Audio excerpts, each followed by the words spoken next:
Hello, this is Shambhavi. Welcome to Satsang. Satsang is an ancient spiritual practice from India. It means being in reality together. I give Satsang live every Wednesday and Sunday night in Portland, Maine.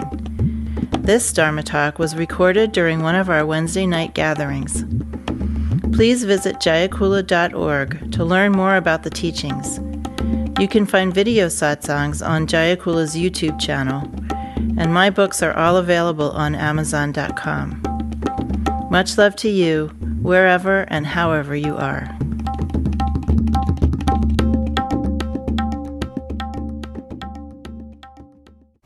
I grew up in a house with 2 boys and a grown man and my mother and me. And anyone who's grown up in a household where there's male and female children, if you're female, you know that there's some division of labor that's not equitable and things that just happen that are related to gender differences. So when I was maybe about 11 or 12, I guess I was angry about something my brother had gotten away with, which I didn't feel I got away with so much. And so we were driving in the car somewhere, and we were squabbling in the back seat. And I told my mother something like, "David hit me, my brother David." And it was an out lie. And I knew it was a lie. I just wanted to get him in trouble, get back at him. And I said it, and the minute I said it, I looked at him, and this little flicker of hurt went through his face. And I never forgot that. And then another time, I was much older, and my mother had a very difficult relationship with her mother.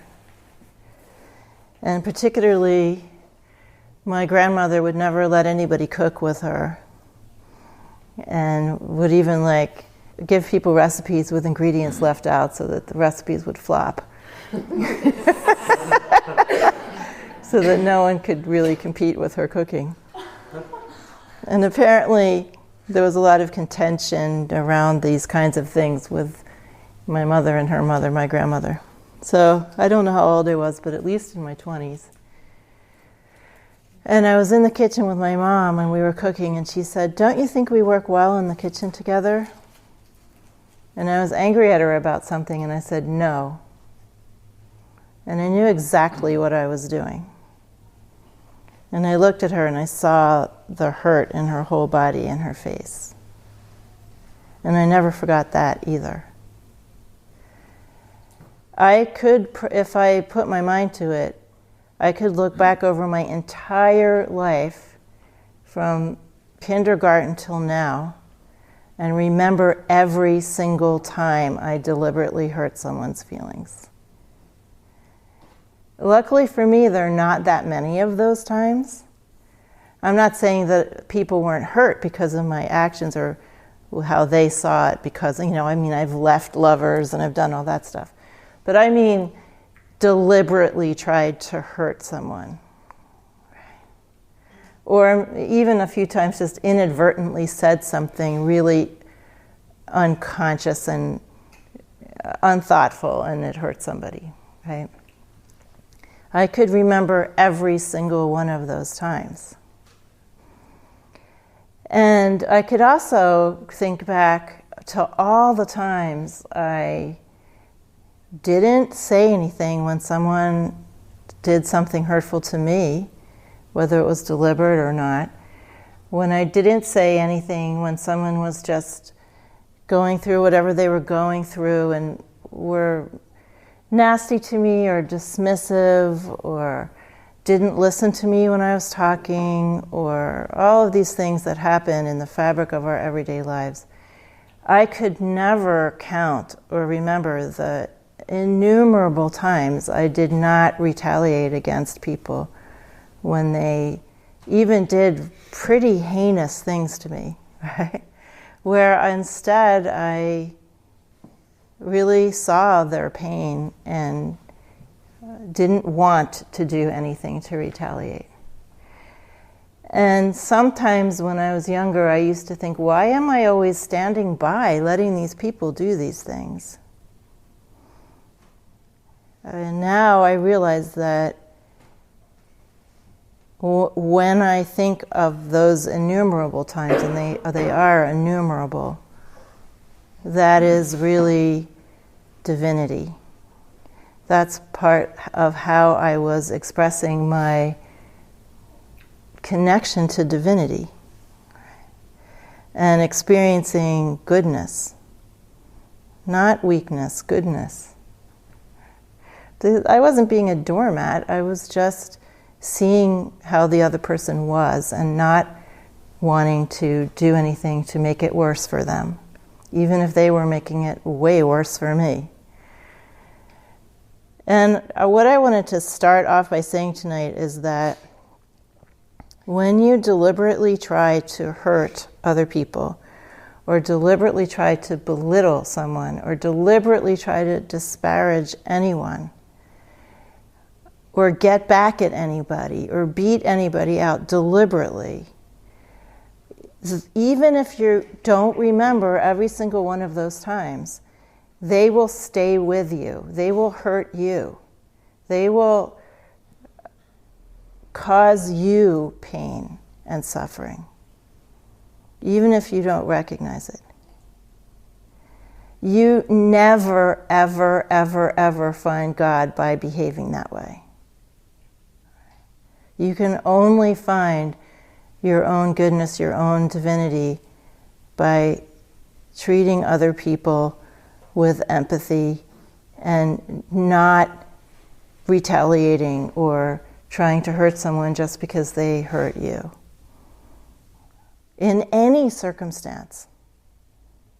There are many instances, and I feel extremely fortunate that I only have a handful of these instances to remember in my life when I deliberately tried to hurt somebody.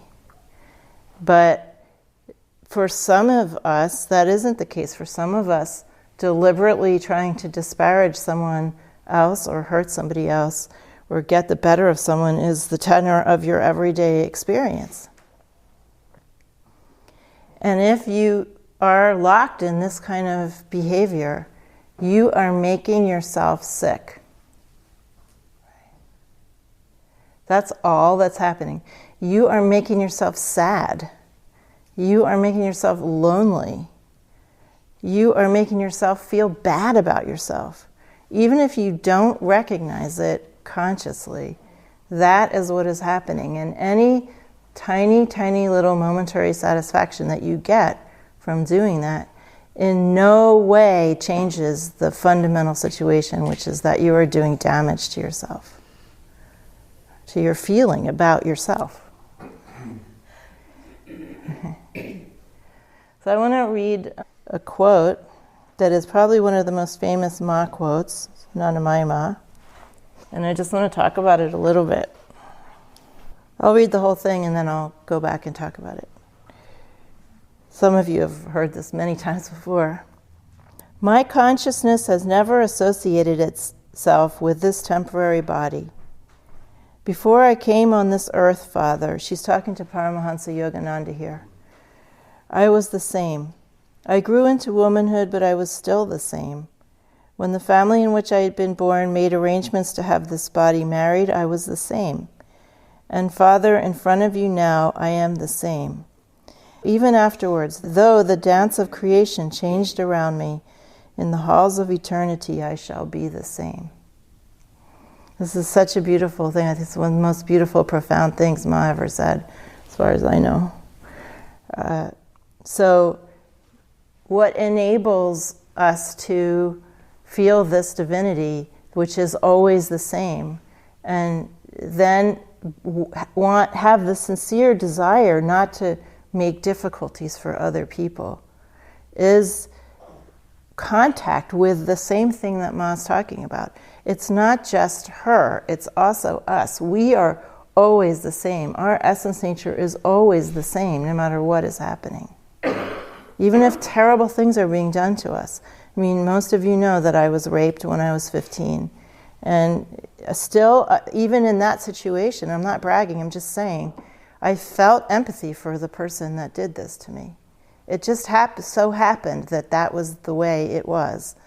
And so the only reason I bring that up is to point out that there is no automatic or natural relationship between someone doing something bad to us and us trying to do something bad back to them, or being angry or outraged or anything like that.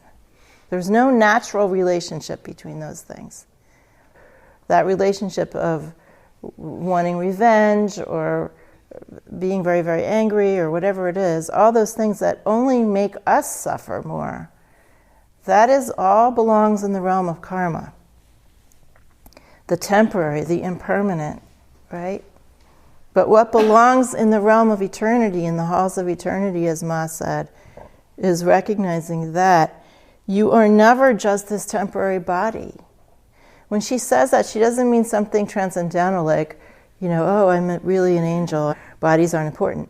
She means I'm not just this, right? I'm all of you also, she meant. She said that at other times. She said, when people complained to her and said, Ma, isn't it bothering you that all these people are always touching you? Let's get rid of them, the riffraff.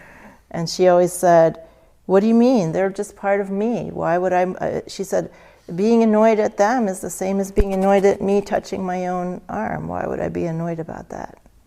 So this thing that is eternal is never hurt. It's never victimized. It's never wants revenge. It never wants to hurt anyone deliberately. And when you have contact with that which is eternal, then everything which is temporary can be related to it from the perspective of the eternal, right? With empathy and compassion and at least some understanding and a natural desire not to make it worse for somebody else. I don't know where I got that understanding seemingly from when I was born, that when people treated me badly or treated others badly, it was because they had some pain, right? I understood that from as far as I can remember, and I didn't want to contribute more to that pain, except in those instances when I did, and literally I still cringe thinking about them, right? If I recall those times, I still feel a pain in my heart thinking about that little no that I said to my mom in the kitchen. Right? Making someone's pain worse. Right? So, my consciousness has never been associated with this temporary body. Her consciousness is associated with everybody's body, with everybody's mind. She doesn't feel that there's a boundary or a division between her and other people. Before I came on this earth, Father, I was the same. I grew into womanhood, but I was still the same. When the family in which I had been born made arrangements to have this body married, I was the same. And Father, in front of you now, I am the same. Ever afterwards, though the dance of creation changed around me, the ups and downs of life, in the halls of eternity, I shall be the same. So this is what we discover when we do practice and we relax our karmas. We discover that we are aspect of that eternal, that we're aspect of that eternal goodness, that no matter what is fluctuating and happening around us, we still have that thing that is the same in all circumstances as our touchstone, as our place where we can go back to and take refuge when everything is crazy around us, right? So someone's being crazy in their crazy way. There's a certain kind of person who desperately wants to feel their own goodness, and they don't. They feel badly about themselves. And when they meet someone else who has that feeling of goodness about themselves, they want to destroy it. I've encountered people like that in my life. And those are some of the times that were hardest for me to maintain contact with this and take refuge in the eternal rather than in, what someone was deliberately trying to do to hurt me. But this is where we're going. This is where what we are doing with our contact with presence. We're taking refuge in that. So no, we're not taking refuge in ordinary mind. We're not taking refuge in still going on thinking we have a right to do this, that, and the other to other people. Only from the perspective of karma do you have a right to do anything to other people. That's all just ordinary mind karmic stuff. So once you have contact with that presence, that eternal, then when things are happening that normally you would just jump in the fray and start trying to get it over on other people, you have to turn around towards the eternal. You have to take refuge in that. You have to be with your own pain and let other people alone and not make it more painful for them. It's not about repressing anything, because if you have contact with your own goodness, with presence, then you take refuge in that, even when things are going wrong, even when people are deliberately trying to do something bad to you. And especially when you feel your own karmic patterns arising. Some of you, who I know, I mean, I don't know all of you, the texture of your day is somehow trying to beat out other people or just remain on top in some way or another. And you need to use your practice in a different way and take refuge in it and stop trying to figure anything out. All these karmas, they're not worth figuring out. They're endless. They're absolutely endless. Once you open up your karmic history, things just keep churning up and up and up and up, all these karmas. If I stopped to examine everything that I noticed or saw, or every karma that was manifesting as something, I'd have no room to do anything else. But you have this base in the eternal. You have this home in the eternal, in that presence, in that alive awareness. In Ma, in however you can feel that, you continually have to keep turning back from your own propensity to get mired in ordinary reactivity. You have to do it every time and open your heart so that you have a sincere desire that you don't want to hurt anybody anymore. And if you can establish enough of a base in this, then not only will you not want to hurt anybody, but you'll also just have a sincere longing for everyone to experience that along with you, right?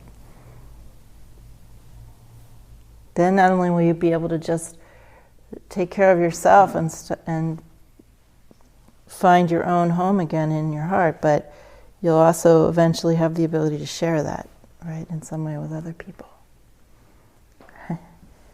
Not just to not hurt them, but to love them and show them what they're really made of and their real value.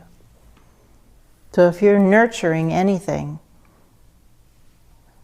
that has to do with getting revenge on anybody or getting the better of anybody or proving anything about yourself and making other people feel lesser than, holding on to these kinds of patterns, if you're nurturing that stuff and you're holding on to it and you keep repeating it, it doesn't really matter how much time you spend on a cushion.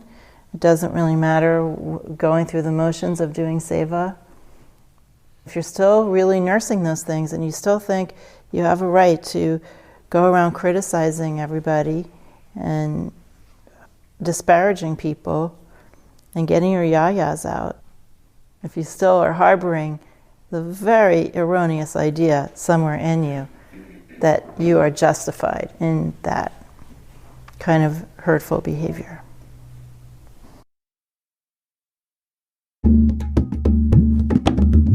Jayakula is a nonprofit community offering opportunities to learn and practice in the direct realization traditions of Trika Shaivism and Dzogchen. We are based in Portland, Maine and Portland, Oregon.